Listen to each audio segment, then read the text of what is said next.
Assalamualaikum warahmatullahi wabarakatuh. Perkenalkan, nama saya Muhammad Alfian, NIM 11423013 dari Prodi Teknik Industri, mata kuliah Sistem Informasi Bisnis. Di sini saya akan menjelaskan tentang penerapan supply chain manajemen dalam proses pengadaan bahan baku di PT Apex Indo Perkasa yang saya ambil dari jurnal. Yang pertama yaitu abstrak. Pengadaan bahan baku mempunyai peran yang sangat penting dalam sebuah usaha maupun perusahaan, mengingat pentingnya peran supply chain management dalam perusahaan untuk mencapai tujuannya. Maka PT Apex Indo Perkasa menerapkan sistem ini di dalam proses pengadaan bahan baku. Menerapkan SCM dalam mengambil langkah-langkah yang diperlukan untuk merencanakan pembelian guna memenuhi kebutuhan bahan baku tepat waktu.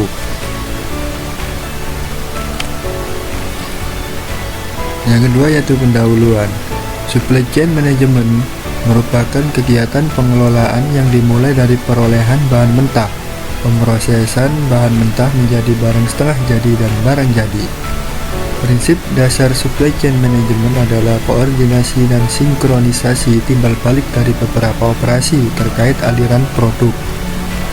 Supply chain management dapat membantu jaringan data yang ada untuk mengklasifikasikan proses bisnis dan membedah masalah yang terkait dengan proses pengadaan bahan baku, proses pengolahan, pemeriksaan stok, dan rencana penyimpanan.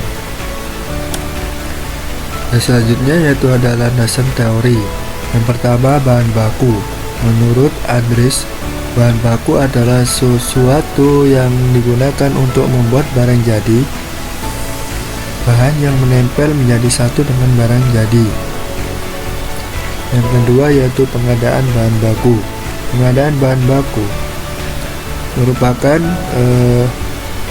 proses pengadaan yang harus memiliki 6 kriteria, yaitu tepat tempat, tepat waktu, tepat jenis, tepat kuantitas, tepat kualitas, dan tepat harga, sehingga bahan baku tetap terjaga. Yang ketiga ada fungsi pengadaan bahan baku. Yang pertama yaitu sebagai cadangan stok perusahaan untuk mengantisipasi adanya keterlambatan pemesanan. Yang kedua untuk memanfaatkan harga khusus dari supplier. Biasanya supplier memberikan harga khusus yang lebih rendah pada jumlah tertentu. Yang ketiga, perusahaan harus menyediakan lebih stok bahan baku untuk menghindari kenaikan harga di hari kemudian. Yang keempat yaitu strategi supply chain management. Yang pertama yaitu banyak pemasok atau many supplier. Perusahaan bekerja sama dengan banyak pemasok dalam strategi ini untuk memenuhi kebutuhan bahan bakunya. Para pemasok saling bersaing secara agresif dalam pendekatan ini. Tanggung jawab dibebankan kepada pemasok untuk mempertahankan teknologi keahlian, kemampuan ramalan, biaya, kualitas, dan pengiriman. Yang kedua, sedikit pemasok atau few supplier. Dalam strategi ini, perusahaan mengadakan hubungan jangka panjang dengan para pemasok yang komit. Strategi ini juga memungkinkan pemasok untuk belajar dan memperluas jangkauan pasarnya, di mana nantinya juga akan menguntungkan perusahaan. Yang ketiga yaitu vertical integration, yaitu pengembangan kemampuan memproduksi barang atau jasa yang sebelumnya dibeli atau dengan benar-benar membeli pemasok atau distributor. Yang kelima yaitu pemilihan supplier.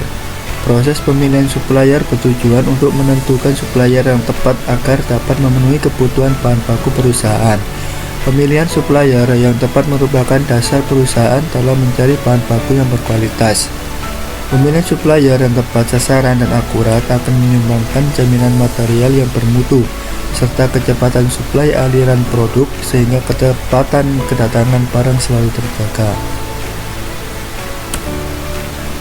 Selanjutnya ada flowchart supply chain management di PT Apex Indo. Kekuatan rantai pasok sangat ditentukan oleh kinerja rantai pasokan. Sedangkan kinerja rantai pasokan sangat dipengaruhi oleh strategi manajemen rantai pasok yang diterapkan. Pihak-pihak yang terlibat dalam proses penerapan supply chain management yaitu bagian produksi, bagian purchasing atau pembelian, supplier, bagian gudang, dan bagian finance atau keuangan. Seperti yang terlihat pada bagian 4.1 supply chain management dalam proses pengadaan bahan baku di PT Apexindo Perkasa. Jadi gambarnya di sebelah kanannya dari aktivitas dan dokumen penyokong. Dan dari aktivitasnya yaitu dimulai dari tim produksi. Jadi tim produksi meminta pembelian barang ke purchasing. Terus purchasing melakukan pengecekan vendor atau supplier. Yang ketiga yaitu purchasing juga membuat purchase order atau PO. Selanjutnya kalau barang datang, bagian gudang menerima barang. Terus supplier memperlihatkan surat jalan ke bagian gudang, ataupun supplier juga menyerahkan invoice ke bagian purchasing. Purchasing juga menyerahkan invoice ke bagian finance. Finance melakukan pembayaran. Terus selesai. Adapun penerapannya yaitu yang pertama, divisi produksi meminta pembelian barang ke divisi purchasing setelah membuat estimasi penggunaan bahan baku. Permintaan dilakukan dengan mengisi formulir permintaan pengadaan bahan baku untuk diserahkan kepada divisi purchasing. Yang kedua, divisi purchasing melakukan pengecekan supplier, mana yang bisa memenuhi kebutuhan tersebut, mulai dari kualitas barang sampai dengan lokasi supplier, di mana lokasi supplier mempengaruhi penetapan ongkos kirim. Jika tidak ada supplier yang dapat memenuhi kebutuhan, maka divisi purchasing akan melakukan pencarian supplier baru. Yang ketiga yaitu divisi purchasing membuat purchase order atau PO untuk kemudian diserahkan kepada supplier. PO ini dibuat untuk mengikat harga barang sehingga harga tidak fluktuatif. Pada proses ini, PO dikirimkan melalui email atau media yang sudah disepakati. Kemudian PO diproses oleh supplier dan barang datang ke perusahaan sesuai permintaan tanggal kedatangan. Yang keempat yaitu divisi gudang menerima barang. Pada proses ini, barang datang akan langsung diserahkan ke divisi produksi yang kemudian digunakan untuk bahan baku produksi. Yang kelima, supplier menyerahkan surat jalan kepada divisi gudang. Pada proses ini, divisi gudang melakukan pengecekan barang apakah sesuai orderan dengan melihat surat jalan yang diberikan. Yang keenam, supplier menyerahkan invoice ke divisi purchasing setelah barang diterima gudang dan sesuai. Yang ketujuh, divisi purchasing menyerahkan invoice ke finance setelah melakukan pengecekan. Yang terakhir, divisi finance melakukan pembayaran setelah menerima invoice dari divisi purchasing. Adapun masalahnya dalam proses pengadaan bahan baku di PT Apexindo. Yang pertama yaitu kelangkaan barang. Yang kedua, keterlambatan barang datang. Adapun beberapa faktor yang menyebabkan keterlambatan barang datang, yaitu yang pertama, lokasi supplier yang sangat jauh dari perusahaan sehingga membutuhkan waktu yang lama dalam pengiriman. Supplier mendahulukan pengiriman ke tempat lain. Adapun solusinya untuk mengatasi masalah dalam proses pengadaan bahan baku di PT Apexindo. Yang pertama yaitu solusi kelangkaan barang, yaitu yang pertama, permasalahan kelangkaan barang dapat diatasi dengan cara membeli barang dengan spesifikasi yang mirip, mulai dari jenisnya, ukurannya, fungsinya itu sama, yang membedakan mungkin hanya dari produsennya. Yang kedua, yaitu membuat cadangan stok bahan baku. Untuk solusi yang kedua yaitu keterlambatan barang datang, yaitu yang pertama memilih supplier yang lokasinya lebih dekat dari perusahaan. Yang kedua yaitu meminta supplier mengirim barang lebih awal. Adapun yang terakhir yaitu kesimpulan.